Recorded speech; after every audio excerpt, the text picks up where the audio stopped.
Les pays pétroliers africains coincés entre le choc des cours du pétrole de 2014 et la crise du Covid-19.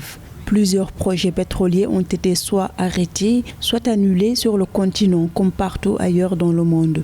Selon la Commission économique pour l'Afrique, les pertes de revenus pétroliers en Afrique sont évaluées à un minimum de 65 milliards de dollars en 2020. Le trio de tête en matière de production de pétrole brut en Afrique, notamment l'Algérie, le Nigeria et l'Angola, on pourrait leur demander de contrôler la production, l'offre de pétrole sur le marché international. Quand le marché s'engorge, le prix de production d'un baril est largement supérieur au prix de vente de ce même baril. Qu'est-ce qu'il y a lieu de faire? Il faut sortir du marché.